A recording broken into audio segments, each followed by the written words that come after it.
สบายดีทุกคนเนาะตอนแดงๆอันนี้เฮาจะไปหั่นมะนาวเนาะบ่แม่นหั่นมะนาวใส่ก่อนเนาะอันจะหั่นมะนาวกินส้มเนาะว่าจะได้ตอนนี้เอาเลี่ยนๆเนาะเอาในเวิร์ดก็เลี่ยนๆให้มันงามๆเนาะทุกคนเนาะกินเบ็ดสุดสายไปเลยเนาะส้มที่สุดส้มของส้มเลยเนาะหลังจากเฮาเลี่ยนแล้วเฮาก็ลองมาว่าจะโบกเนาะว่ามันสิส้มซำใดสิแซ่บอยู่บ่เนาะแต่ว่ากินแต่ก้อนๆนี่มะนาวใหญ่เนาะก็กินเนาะก็บ่ส้มปานใดพอกินได้อยู่มะนาวน้อยโอ้ส้มเนาะส้มแห้งมะนาวน้อยเนาะ ส้มที่สุดเลยส้มกับมะนาวแง่มะนาวแง่มันจะมีเปลือกลายมันจะผสมกันนี่มันขมกับบ่ขมบ่ได้มะนาวแง่เนาะแต่ก็ผสมแห้งแต่ว่ามะนาวน้อยนี่ขมเกือบเปลือกมันแล้วก็ส้มนี่แห้งมีแต่น้ำโดยเฉพาะเลย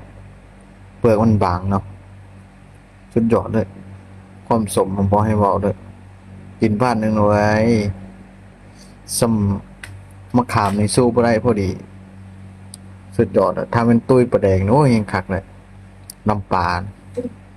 อันนี้มันตำแจ่วนี่ก็บอกกันหน่อยเนาะทำให้เราน้ำปลาลูกปลาแดงเอาไว้สดตักสุดยอดเลยเนาะสดตักเอาตักเอาอันนี้มันบ่แม่นน้ำมันก็บ่ปานใดเนาะแต่ก็แซ่บอยู่ทุกคนลองกินมึงเด้อสุดยอดเลยความแซ่บเนี่ยบ่ให้เว้าเรื่องแซ่บแต่เปลือกมันนี่คมแฮะคมกว่ายาปลาร้าเลยความคมของเปลือกว่ะแต่ก็แซ่บยอมรับว่าแซ่บกินข้าวเดียวเฮาก็อยู่ได้แหละความก็ผสมปานใดเลยก็พอดีกินอยู่กินได้เนาะสมัยนี้แต่บางนาวใหญ่หั่น